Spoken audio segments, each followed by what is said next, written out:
No lo que dicen CNN o Fox, no lo que dicen Biden o Trump, no lo que dice esta teoría o esa ideología, no. Yo construyo mi vida sobre las enseñanzas de Jesús.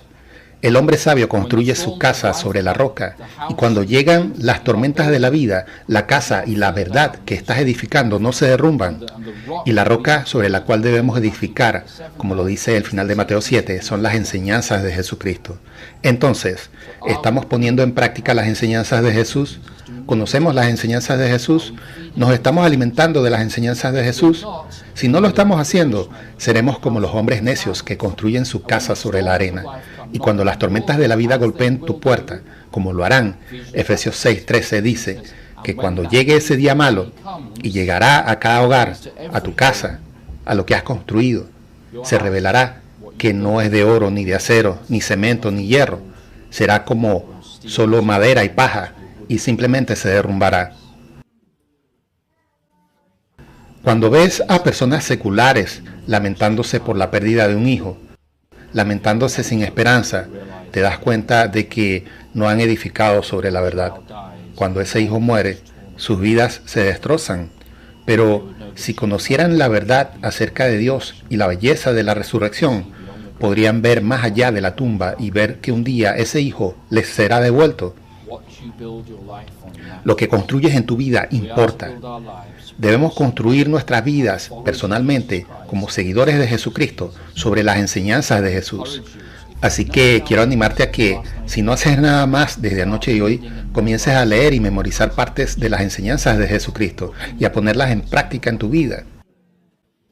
Y si alguien te pregunta por qué lo haces, diles que lo haces bajo la autoridad de Dios mismo.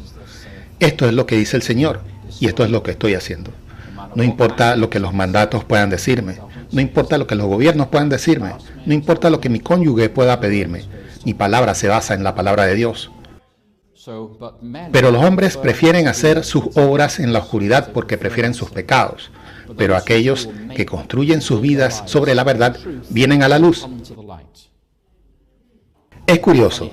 Justo esta mañana estaba hablando en la escuela sabática sobre mi experiencia misionera en Papúa Nueva Guinea, donde descubrí en mi primera noche allí que cuando no hay electricidad en Papúa Nueva Guinea por la noche, la única luz que tienes es la de tu computadora portátil. Intentaba trabajar en un sermón y como era la única luz en la habitación, aparecieron cientos de insectos revoloteando alrededor de mi cabeza y por toda la pantalla. Es terrible. Y en ese gran centro de capacitación del que les mostré fotos esta mañana, trajeron una de esas pantallas sensibles al tacto donde puedes dibujar cosas con tus dedos. Así que estás allí de pie frente a la pantalla y esta se vuelve negra y descontrolada detrás de ti. ¿Por qué? Porque hay muchos insectos y esa pantalla es la única luz en la habitación. Y así, miles de insectos se sienten atraídos por esta pantalla sensible al tacto y de repente aparecen órdenes e instrucciones por toda la pantalla porque cada vez que un insecto la toca, algo más se activa en ella. Era una pesadilla. Pero el punto es que los insectos vienen a la luz. Nosotros estamos viniendo a la luz. ¿Estás viniendo tú a la luz? ¿Nos estamos alimentando de la luz? ¿O preferimos ocultarnos en la oscuridad? ¿De qué estás alimentando tu mente? ¿De YouTube o de la palabra de Dios? ¿De qué estás alimentando tu mente? ¿De Twitter o de la palabra de Dios? ¿Tus opiniones están formadas? ¿Tu opinión está formada porque es políticamente correcta o porque es la verdad de la palabra de Dios? Y nuestra nación está muriendo. Está muriendo porque cada vez menos personas pueden decir en su vida, así dice el Señor. Hoy voy a hacer lo que Dios dice, no lo que el rebaño espera de mí. Pero si andamos en la luz, como Él mismo está en la luz, tenemos comunión unos con otros, y la sangre de Jesús, su Hijo, nos limpia de todo pecado. Es una hermosa promesa. Si elegimos andar en la luz como Jesús mismo es la luz, tenemos comunión unos con otros. Hay coinonía. Anoche hablamos de tener coinonía con Cristo en sus sufrimientos, en 1 de Pedro 3. Que Dios nos purifica y tenemos comunión con Dios cuando tenemos coinonía con Él en el sufrimiento. Aquí dice que si yo elijo caminar en la luz y tú eliges caminar en la luz, inevitablemente nuestras vidas serán atraídas más cerca la una de la otra, porque todos seguimos las mismas enseñanzas. Y si yo elijo caminar en la luz, pero tú eliges caminar en la luz de Twitter o Elon Musk o alguna otra, habrá una división constante en la iglesia. Debemos ser atraídos hacia la luz, como las polillas de Papúa Nueva Guinea son atraídas a la pantalla de mi computadora portátil. Y así, no solo somos atraídos más cerca de Dios, sino que también somos atraídos más cerca los unos de los otros. Nos damos cuenta de que servimos al mismo Dios, creemos en las mismas verdades, un bautismo, una fe, una esperanza, un Señor y un Salvador, etc. Un mensaje del Evangelio, un Espíritu Santo, un conjunto de dones. Seguimos las mismas instrucciones en el camino de la vida. Y a medida que nos acercamos unos a otros, todas las divisiones que el mundo dice que deberían separarnos se desvanecen, porque somos uno en Jesucristo. Este mundo nos dice que deberíamos estar divididos por líneas raciales, por orientación sexual, por identidad de género, por líneas económicas, por soy de aquí del norte o soy del sur. Esta sociedad se especializa en dividirnos y enfrentarnos unos a otros. Y como cristianos debemos ser una reprensión viviente para el mundo al demostrar que en Cristo personas de todas las naciones, tribus, lenguas y pueblos pueden encontrar una unidad esencial que no se puede encontrar en ningún otro lugar del planeta.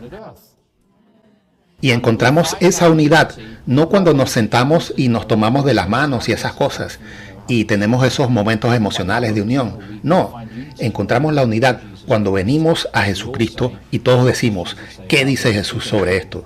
Vamos a ponerlo en práctica de la mejor manera posible.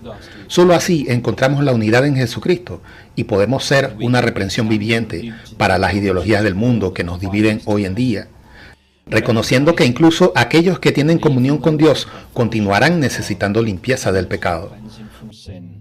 Juan asegura aquí al cristiano que Dios ya ha anticipado nuestra necesidad de perdón y lo ha provisto a través de la sangre de Cristo y del ministerio sumo sacerdotal de Jesús.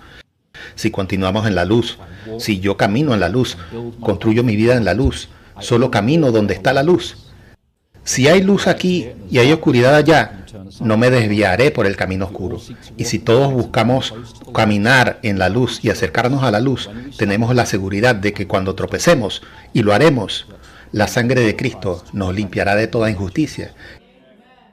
Y entonces, como nos dice 1 Juan capítulo 5, podemos tener la seguridad de la salvación. Y muchos adventistas mueren sin tener la seguridad de la salvación. Podemos tener la seguridad de la salvación. Pero esta lucha entre el bien y el mal, entre la luz y la oscuridad, afectará a la iglesia hasta el momento de la venida de Cristo. Mi esposa dice que tengo gran habilidad para deprimir a la gente, así que quiero deprimirlos por unos momentos. ¿Están de acuerdo? Deben entender esto. Dice Pablo a su joven protegido Timoteo que en los últimos días vendrán tiempos difíciles, porque la gente será amadora de sí misma, amadora del dinero, jactanciosa, arrogante, abusiva, desobediente a sus padres, ingrata, impía, inhumana, implacable, calumniadora, libertina, brutal, odiadora de lo bueno, traicionera, temeraria, engreída, amadora de los placeres más que de Dios, teniendo apariencia de piedad, pero negando su poder. Él dice, apártate de ellos. Entonces, ¿de quién está hablando Pablo aquí? ¿De la iglesia o del mundo? De la iglesia. Que en los últimos días la iglesia estará dividida. Vimos anoche que habrá apostasía, que el hermano traicionará al hermano, que los hijos traicionarán a los padres, que surgirán falsos profetas, que habrá movimientos cismáticos, que el aumento de la iniquidad en la iglesia llevará a la pérdida del amor en su interior. La iglesia al final de los tiempos estará sin amor, dividida, llena de traiciones, llena de falsos profetas, llena de apostasía, llena de movimientos cismáticos. Eso es lo que leímos anoche. Y aquí tenemos la descripción de la iglesia en estos últimos días. Y hoy es el último día de la historia humana hasta ahora. Esta es la condición espiritual de la iglesia. Así que incluso dentro de la iglesia va a haber oscuridad. No podemos esperar solo luz de la iglesia. Jesús camina frente a un candelabro en Apocalipsis 1, y si alguna vez has encendido una vela bajo un techo blanco pintado, ¿qué le sucede a ese techo después de cierto tiempo? Se ensucia, ¿verdad? Hay hollín. Así que toda vela da luz, pero también da hollín. Y esa es la condición de la iglesia humana. Damos luz y damos hollín, a veces en cantidades iguales, a veces damos más humo que luz, pero seguimos dando algo de luz. Y Jesús camina entre las velas, aunque estén dando hollín y humo, porque algo de luz es mejor que nada de luz. Continúa diciendo el apóstol Pablo: pero los malvados y los impostores irán de mal en peor, engañando a otros y siendo engañados. Ahora, aquí está hablando del mundo en general, así que vemos que en esta lucha entre la luz y la oscuridad, mientras construimos nuestras vidas en la verdad, hacemos la verdad en nuestras vidas, y si vivimos en la luz y tenemos comunión unos con otros, tenemos la seguridad de la salvación. Vemos que a nuestro alrededor la iglesia se está volviendo cada vez más moralmente en bancarrota y decadente, y la sociedad está empeorando, va de mal en peor, hacia la maldad, y si no lo has notado, los guantes de la gran controversia ya se han quitado. Pon a tus hijos en la escuela pública y pronto descubrirás que los guantes se han quitado. Tus hijos volverán a casa preguntándose: ¿qué soy yo? ¿Quién soy yo? Esto se está promoviendo en nuestras escuelas públicas. Y los niños hoy en día ya no quieren ser heterosexuales, porque eso ya no está de moda. Necesitan identificarse con algo más. Tenemos escuelas públicas en América poniendo cajas de arena para gatos en los baños de las niñas, porque hay niñas que se identifican como gatos. Hubo un hombre que estaba haciendo burla de eso. Se presentó ante una junta escolar en Oregón y dijo: mi hija se identifica como una tortuga. Y por lo tanto solicito que la junta escolar ponga un terrario en cada aula calentado a 90 grados Fahrenheit, para que mi hija pueda ir de terrario en terrario, de modo que siempre esté a una temperatura corporal ideal para una tortuga. Y la junta escolar lo miró con toda seriedad. Luego el presidente de la junta escolar le dice: hermano, vamos a tener que recomendar que esa pregunta sea remitida al departamento de mantenimiento. Pero no lo miraron y le dijeron: ¿estás loco? ¿Tu hija cree que es una tortuga? Bueno, en ese caso tenemos que proporcionarle un ambiente adecuado para una tortuga, fue lo que le dijeron. No, es absurdo, ¿verdad? Te preguntas si realmente esa niña es una tortuga, y si la atropello con mi auto, me acusarían de asesinato, porque no puedes asesinar a una tortuga por definición. No puedes. Me acusarían de asesinato por matar a una niña que se identifica como un gato. Si realmente es un gato, no puedes ser acusado de asesinato. Así que el sistema legal te enjuicia por no afirmar esta tontería de la identidad de género. Pero si actúas según esa tontería de la identidad de género, también te enjuiciarán. El sistema es una mentira tras otra tras otra. Continúa aquí sobre lo que está sucediendo en la iglesia. Porque vendrá el tiempo en que las personas no soportarán la sana doctrina, sino que, teniendo comezón de oír, se amontonarán maestros conforme a sus propios deseos y apartarán de la verdad el oído y se volverán a las fábulas. Así que, una vez más, encontramos que al final de los tiempos, no solo la iglesia está llena de personas no santificadas, sino que la iglesia busca para sí misma predicadores que les enseñen lo que quieren oír, lo cual los aleja de la verdad de las Escrituras y los lleva hacia ideologías humanas y mitos humanos. Y eso también está sucediendo en la iglesia hoy en día. No voy a entrar en muchos detalles aquí, porque el tiempo sigue avanzando, pero eso está ocurriendo. Y luego encontramos que al final de los tiempos, mientras esta creciente oscuridad envuelve nuestro mundo, Pedro dice lo siguiente: ante todo, debéis saber que en los últimos días vendrán burladores viviendo según sus propias pasiones. Ahora hemos llegado a la santificación de la lujuria en nuestra nación. Lo llamamos orientación sexual. Diciendo: ¿dónde está la promesa de su venida? Desde que murieron nuestros antepasados, todo sigue igual desde el principio de la creación. Ignoran deliberadamente este hecho, que por la palabra de Dios los cielos existieron hace mucho tiempo y una tierra fue formada del agua y por medio del agua, a través de la cual el mundo de aquel entonces fue inundado con agua y pereció. Así que en estos últimos 4 pasajes que acabo de mostrarles, vemos que al final de los tiempos, el mundo será activamente hostil hacia los seguidores de Jesucristo. El mundo no quiere la luz que proviene de los seguidores de Jesucristo. El mundo se burlará y mofará de los seguidores de Jesucristo y se burlarán del mensaje adventista Y cuando lo piensas, en 1 Corintios 15, versículos 20 y 24, cuando Jesús venga nuevamente, los demonios serán destruidos. No es solo cuando Jesús venga nuevamente que los muertos en Cristo resucitarán. Cuando Jesús venga nuevamente, las fuerzas del mal serán destruidas. Los demonios no quieren escuchar acerca de la segunda venida de Jesucristo. Cuando anuncias la venida de Jesucristo y trabajas para apresurar la segunda venida de Jesucristo, estás acelerando la destrucción de esos demonios. Por eso, el trabajo del Evangelio, el trabajo pastoral, el trabajo misionero, siempre enfrenta oposición demoníaca. Porque al avanzar el reino de Dios y llevar el Evangelio a todas las naciones, tribus, lenguas y pueblos, estás adelantando el día en que Jesús volverá, y eso adelanta la destrucción de los demonios. Así que cuando hablamos de guerra espiritual, no es solo que ellos nos ataquen. Cuando proclamamos, como lo haremos esta tarde, algunos aspectos acerca de la segunda venida de Jesús, estamos en realidad desafiando a los demonios, diciéndoles su destrucción está cerca y estamos trabajando para apresurarla. Y eso es una buena noticia, pero nos lleva a una batalla. Entonces, Jesús es la luz resplandeciente en el mundo y se nos ordena ser la luz del mundo, pero luego vemos que hay una creciente oscuridad en nuestro mundo y cada uno de nosotros tiene que elegir día tras día si caminaremos en la luz que tenemos o si conoceremos la luz, pero preferiremos caminar en la oscuridad.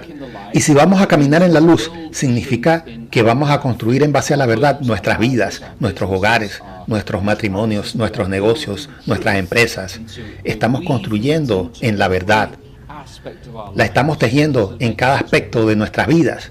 ¿Tiene sentido para todos? Entonces llegamos a la oscuridad más profunda. Y no estamos hablando de los titanes de Tennessee aquí. Pondré enemistad entre ti y la mujer, entre tu descendencia y la suya. Él te herirá en la cabeza y tú le herirás en el talón.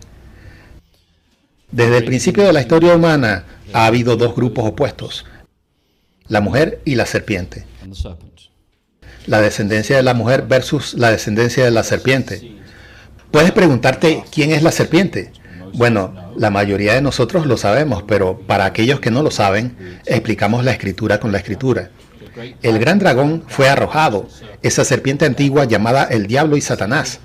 El engañador del mundo entero fue arrojado a la tierra y sus ángeles fueron arrojados con él. Así que tenemos la lucha entre la serpiente, que es Satanás, y la mujer y la descendencia de la mujer. Y el apóstol Pablo identifica quién es la descendencia de la mujer. En Génesis capítulo 3 la palabra descendencia es singular y Pablo la aplica a Jesucristo en particular. Aquí en Gálatas 3 dice, las promesas fueron hechas a Abraham y a su descendencia. No dice y a las descendencias en plural, como si se refiriera a muchos, sino que dice y a tu descendencia, refiriéndose a una sola persona, que es Jesucristo.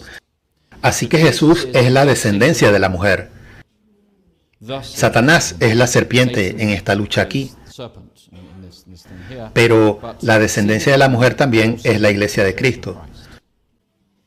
Una gran señal apareció en el cielo, una mujer vestida del sol, con la luna bajo sus pies y en su cabeza una corona de 12 estrellas.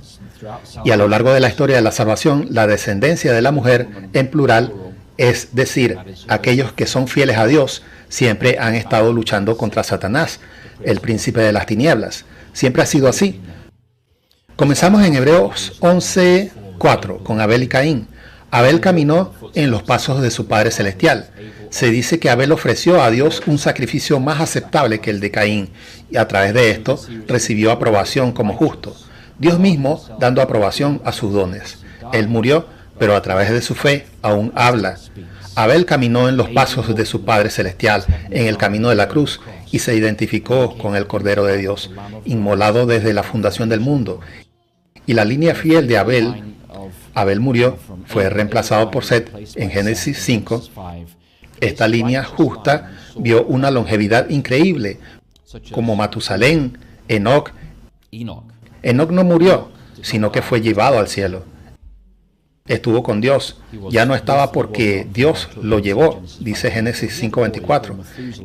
Él tuvo un hijo llamado Matusalén, la persona que vivió más que cualquier otra en la historia humana, más de 900 años. Su nombre es una profecía que significa, cuando él muera, vendrá.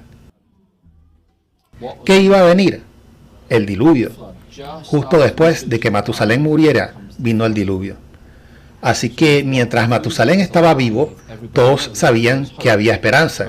La probación no se había cerrado, pero cuando Matusalén murió, todos sabían que cuando él muera vendrá el fin. Así que cuando Matusalén murió, su vida y su muerte fueron una ilustración viviente en la verdad de la predicación de Noé. Luego llega Noé, quien fue el único justo en su generación. Y en Juan 8:44, Jesús habla a los judíos que lo atacaban. Él dice: ustedes son de su padre el diablo y eligen hacer los deseos de su padre. Él fue un asesino desde el principio y no se mantiene en la verdad porque no hay verdad en él. Cuando miente, habla según su naturaleza porque es mentiroso y padre de la mentira. Así que Caín caminó en los pasos de Satanás, su verdadero padre, quien fue un asesino y un mentiroso desde el principio. Sus descendientes se alejaron de la presencia de Dios y en lugar de dispersarse por toda la tierra, eligieron construir ciudades. Se gloriaron en las obras de sus propias manos. Se olvidaron de Dios en el proceso hasta que llegaron a Lamec, quien introdujo tanto el asesinato como la poligamia en la experiencia humana. Y a pesar de las advertencias de Dios de no unirse en yugo desigual con los incrédulos, los descendientes de Set se casaron con los descendientes de Caín. Así que cuando llegas a Noé, en Génesis 6, solo queda una persona justa en la tierra. ¿Y quién es esa persona? Noé. Sem, Cam y Jafet no son contados entre los justos, ni la esposa de Noé, ni las tres esposas de Sem, Cam y Jafet. Dice que solo Noé era justo en su generación, y debido a que el plan de salvación ahora dependía de la supervivencia de un solo hombre, Noé, Dios decide poner fin a la experiencia humana y tenemos el diluvio. Y podrías decir, bueno, ¿por qué Dios permitiría el diluvio? ¿Por qué Dios mataría a tanta gente? Dios es luz, en Él no hay oscuridad. ¿Por qué el genocidio no se considera oscuridad? Dice que el Señor vio que la maldad de la humanidad era grande en la tierra, que toda inclinación de los pensamientos de sus corazones era solo maldad continuamente. Así que quiero que imaginen algo. Tienes una hija de 16 años, es capturada por traficantes de personas. ¿Qué deseas como padre? Deseas una de dos cosas. Señor, tráela de vuelta a casa hoy o déjala morir hoy. Pero no permitas que viva los próximos 10 años en un infierno viviente. Es decir, un padre amoroso desea la muerte de un hijo atrapado en una situación inescapable de dolor indescriptible. No es la acción de un monstruo en el cielo lo que provoca el diluvio. Es un Padre Celestial que dice: todos estos son mis hijos. Su sufrimiento no tiene salida. Es un acto misericordioso ponerle fin. Así que Dios es un Dios de misericordia. Él permite esto, trae este diluvio sobre la tierra, porque esa es la única manera en que el sufrimiento humano indescriptible puede llegar a su fin. Y después del diluvio llegamos a este hombre, Nimrod. Cus fue el padre de Nimrod. Él fue el primero en la tierra en convertirse en un poderoso guerrero. Fue un poderoso cazador ante el Señor. Algunas versiones dicen contra el Señor. Por eso dice, como Nimrod, un poderoso cazador ante el Señor. El comienzo de su reino fue Babel o Babilonia, Erech y Akkad, todas ellas en la ciudad de Sinar, que es el actual Irak. Hay muchas cosas que podemos decir sobre Nimrod hoy, pero no diremos demasiado, solo algunas cosas. Primero, la Septuaginta, que es la traducción griega del Antiguo Testamento que era usada en la época de los apóstoles, dice que él fue un poderoso cazador contra el Señor. Así que los judíos en la época de Jesús no entendían a Nimrod como un poderoso cazador ante Dios, sino como un cazador poderoso en contra de Dios. No se lo veía de manera positiva. ¿Y por qué Nimrod es visto negativamente? Porque tenía un reino, ¿verdad? Si eres rey, eres un monarca, ¿es correcto? ¿Qué significa la palabra monarca? Un gobernante. Mono significa único o singular. Arche significa cabeza. Un monarca es un gobernante único. Lo que esto está diciendo es que Dios hizo a Adán para que fuera su virrey en la tierra. Se nos dio el dominio sobre la tierra, pero somos responsables ante Dios de cómo usamos los recursos de la tierra. Pero cuando tienes un monarca y una monarquía, estás diciendo que el hombre, el gobernante supremo, no es responsable ante Dios en absoluto. Es solo el rey, solo el gobernante, solo el monarca, y Dios queda fuera del panorama. ¿Me siguen?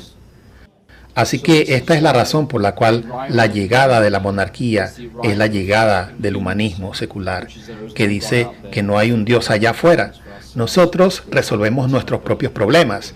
No somos responsables ante nadie. Hacemos lo que queremos. Y con Nimrod tenemos la llegada del paganismo moderno. Su reino fue Babel.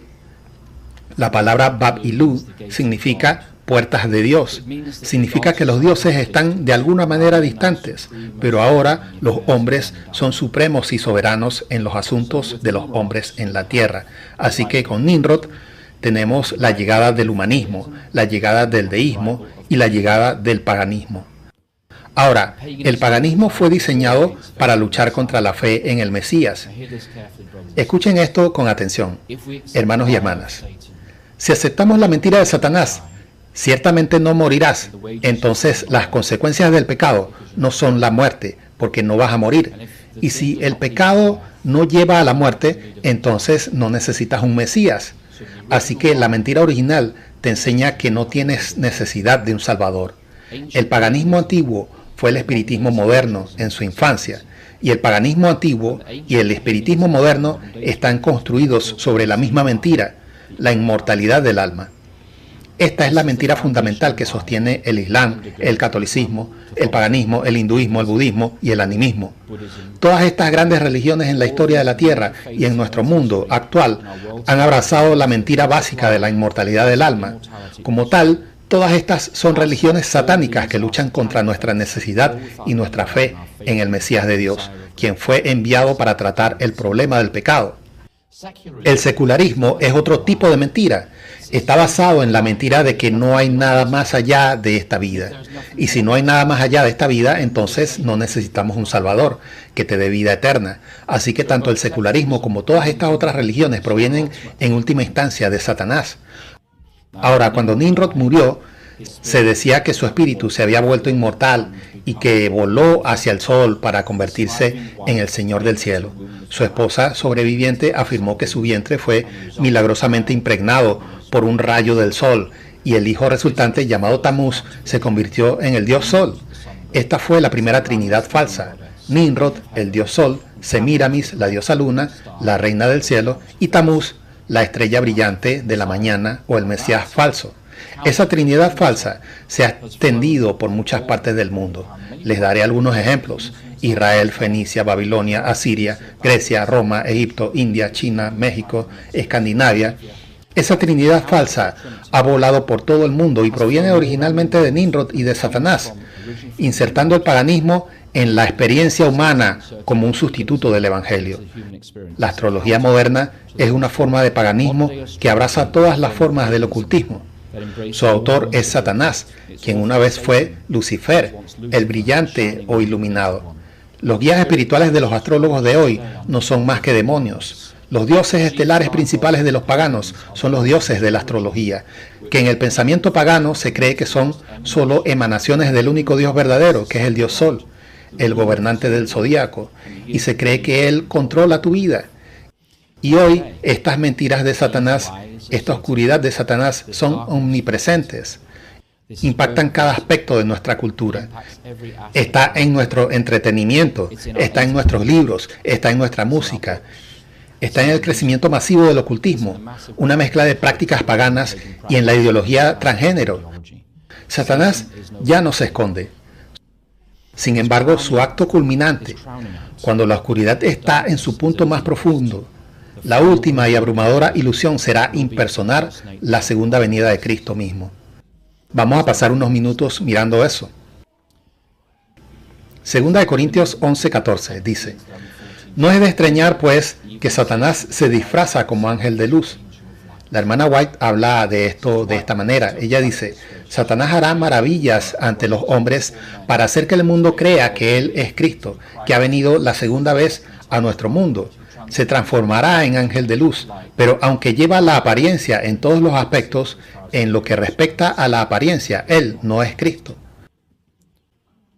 Ahora, Jesús nos advirtió en Mateo 24, falsos mesías y falsos profetas aparecerán y producirán grandes, ¿qué? Señales y prodigios. Esa palabra prodigios es la misma palabra que maravillas. Así que señales y maravillas, tengan eso en mente. Él producirá grandes señales y maravillas para desviar, si es posible, aún a los escogidos. ¿A quién intenta engañar Satanás al final de los tiempos a través de señales y maravillas? A los elegidos de Dios. Tengan eso en mente. Segunda de Tesalonicenses 2 habla sobre la parusía de Cristo y la parusía de Satanás. La palabra parusía significa la venida o la aparición. Y dice allí, y entonces será revelado aquel inicuo, al cual el Señor matará con el espíritu de su boca y destruirá con el resplandor de su venida. Esa palabra venida es la venida de Cristo, es la parusía de Jesús. Luego dice, aquel inicuo cuya parusía será según la operación de Satanás con todo poder y señales y prodigios mentirosos. Recuerden eso, poder, señales y prodigios mentirosos. Así es como engaña al mundo. Y con todo engaño de iniquidad en los que perecen, por cuanto no recibieron el amor de la verdad para ser salvos. Y Pedro describe el ministerio de Jesús en Pentecostés de esta manera. Ustedes, israelitas, escuchen lo que tengo que decir. Jesús de Nazaret, un hombre atestiguado por Dios con hechos ¿de qué? De poder, maravillas y señales. Son las mismas tres palabras. Que Dios hizo a través de él entre ustedes, como ustedes mismos saben. Vamos a juntar todo eso. Mateo 24, versículo 24. Jesús advierte sobre falsos profetas y falsos cristos, que harán señales y prodigios, o una mejor traducción, ya que es la misma palabra, señales y maravillas. La apariencia de Satanás es poder, señales y maravillas mentirosas. El ministerio de Jesús se describe en las mismas tres palabras, poder, maravillas y señales. La diferencia es que la venida preadventista de Satanás, cuando busca engañar a los elegidos de Dios, tiene poderes y señales y maravillas que se parecen y huelen y suenan y se sienten como el ministerio terrenal de Jesucristo, pero es una mentira. ¿Me siguen? Esa es la razón por la cual no basamos nuestra fe en milagros, porque los milagros desvían.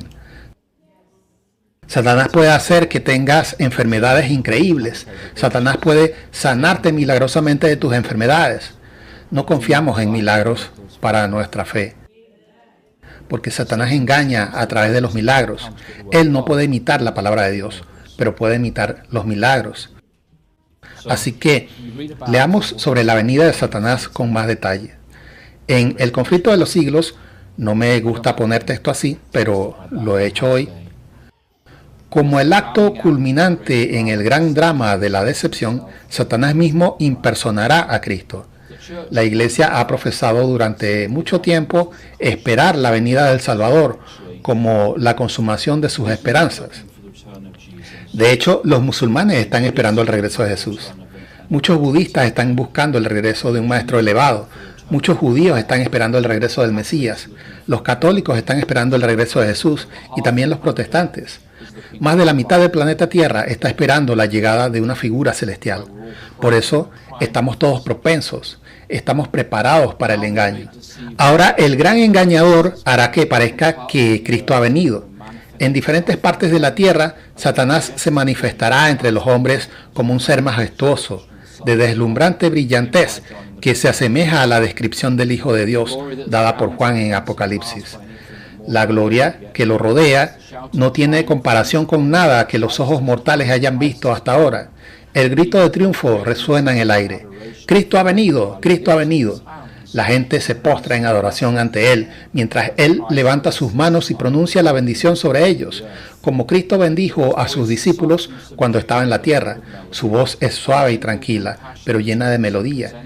En tonos gentiles y compasivos, presenta algunas de las mismas verdades celestiales que el Salvador pronunció. Sana las enfermedades de la gente y luego, en su carácter asumido de Cristo, afirma haber cambiado el sábado por el domingo y ordena a todos que santifiquen el día que Él ha bendecido. Declara que aquellos que persisten en mantener sagrado el séptimo día están blasfemando su nombre al negarse a escuchar a sus ángeles, que les envían luz y verdad. Esta es la fuerte y casi abrumadora ilusión, pero el pueblo de Dios no será engañado. Más adelante en el mismo capítulo, las enseñanzas de ese falso Cristo no están de acuerdo con las Escrituras, no según señales y maravillas, sino según las Escrituras. Su bendición, es decir, la bendición de Satanás, se pronuncia sobre los adoradores de la bestia y su imagen, la misma clase sobre la cual la Biblia declara que se derramará la ira pura de Dios. Y además, a Satanás no se le permite imitar la manera de la venida de Cristo. El Salvador ha advertido a su pueblo contra el engaño en este punto y ha predicho claramente la manera de su segunda venida. Hablaremos de eso esta tarde. Se levantarán falsos cristos y falsos profetas y mostrarán grandes señales y maravillas, de tal manera que engañarán, si fuere posible, aún a los escogidos. Por tanto, si les dicen, he aquí está en el desierto, no salgan. He aquí está en los aposentos secretos, no lo crean. Porque así como el relámpago sale del oriente y brilla hasta el occidente, así será también la venida del Hijo del Hombre. Nadie puede imitar el relámpago. He descubierto que donde quiera que vayas en el planeta Tierra, si ves relámpagos, todos saben que es un relámpago. No puedes imitar el relámpago. Esta venida no hay posibilidad de imitarla. Será universalmente conocida, testificada por todo el mundo. Solo aquellos que han sido estudiantes diligentes de las Escrituras y han recibido el amor de la verdad estarán protegidos de la poderosa ilusión que captura al mundo. Esta es la última decepción, el momento más oscuro en la historia de la tierra, cuando Satanás aparece como un brillante ángel de luz e imita la venida de Cristo. ¿Y qué hay de nosotros hoy? A medida que la oscuridad se acumula y afecta a nuestras familias, lastima nuestros matrimonios, impacta nuestras congregaciones, a medida que la oscuridad creciente proyecta sombras cada vez más largas sobre nuestra sociedad, a medida que nuestra propia lucha con la oscuridad del pecado se intensifica en los últimos días de la tierra, ¿caminaríamos en la luz cada vez más brillante de la segunda venida? La mayoría de los cristianos miran hacia atrás al Calvario, pero con cada día que pasa el Calvario se aleja más en el pasado y las sombras se alargan, pero como adventistas caminamos en la luz cada vez más brillante de la segunda venida, que se acerca cada día, y la verdad, la luz y la gloria de la segunda venida deberían darnos más y más luz día a día. No estamos llamados a caminar en las sombras cada vez más largas. Estamos llamados a caminar en la luz cada vez más brillante de la segunda venida de Jesucristo. Hoy profesaremos caminar en la luz mientras preferimos en privado la oscuridad y las obras de la oscuridad.